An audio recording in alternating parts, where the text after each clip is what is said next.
to you a little bit about how to get the most information from a for sale by owner. What questions to ask, how the conversation should go and flow for you to get the best information. Now this could be a conversation because they called you off of some of the marketing you're doing, letters, bandit signs, whatever, or you giving them a call directly. But once you get a for sale by owner on the phone, here are some great questions you can ask. I always start out with a very open-ended question. The first being, tell me a little bit about your home. Now, depending on the person, you may get a ton of information they may be verbally throwing up at you, or you might have to work a little bit harder to actually kind of pull teeth a little bit to get a little bit more information to make sure you get all the information you need. So you might have to ask some follow-up questions. How many bedrooms, bathrooms, the address, any of that information to try to help you make a decision on this property. But again, just general information about the home so that you can have the knowledge to move forward. Now for me, the most important factor anytime that I'm going to be negotiating a house is their motivation. If they're not motivated, then I'm probably not going to get the best deal, right? So I want to find out how motivated they are, and I ask two questions. The first being, wow, that sounds like a lovely home. Why is it that you're selling? So simply just find out why it is that they want to or need to sell. From there, once I understand the circumstances of why they're selling their home, I can ask the second level of motivation, which is urgency. Okay, how quickly do you need to sell? How quickly do they need to sell? Not necessarily how quickly they want to sell, but how quickly do they need to sell? Now I have an idea of where the home's located, what homes in that area are. I should, if I'm familiar with it, have a rough idea already. From there I build on, what their motivation levels are.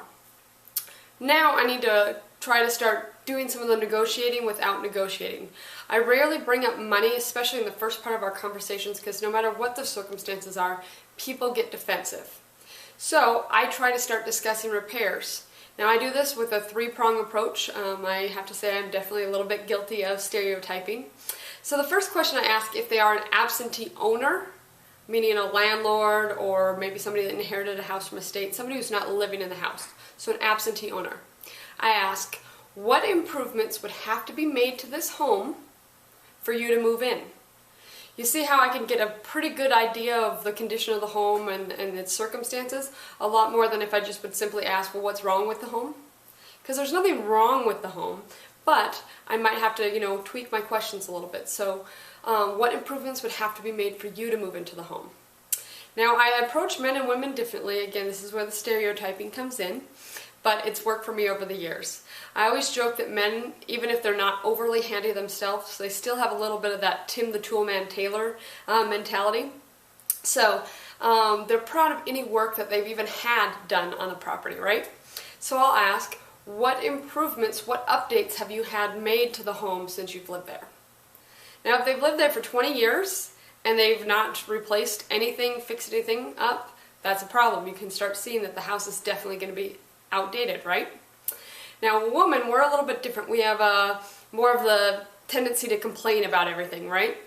Especially if we've bonded over this conversation so far. So I'll ask, what annoys you about the house? What frustrates you about the house? What improvements need to be made to this house for it to be more comfortable? Or what improvements would you have liked to have made to the home? And this usually gets the conversation going like, oh, there's something that rattles that makes me crazy. Half the rooms don't heat quite right. I don't like the kitchen so old and outdated. Our bathrooms, are super outdated. Whatever it may be, you're going to get a lot more information by asking the right questions. Now from here, I have a good picture of what's going on with the house. If I understand or I'm familiar with the location, I have a rough idea of repairs and their motivation, their urgency to sell, I can almost make an offer right there, correct? So at this point in time, I usually just say, I am an investor.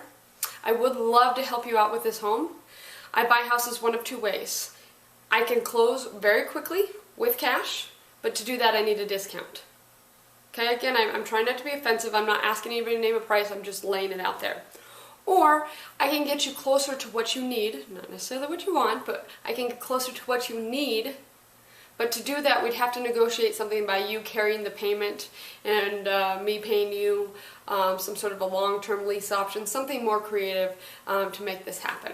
Would you be open to learning more about that? So again, at this point in time, I've broached the subject of urgency and they really need to just be done with it. I've broached that option, but I've also given another option that, hey, I'm not just one of those that I want to buy your house cheap and stack them deep. I'm open to other options, and I'm willing to be creative if you're open to discuss it. So I hope that was helpful, how to talk to for sale by owners and get the most information to help you make an offer.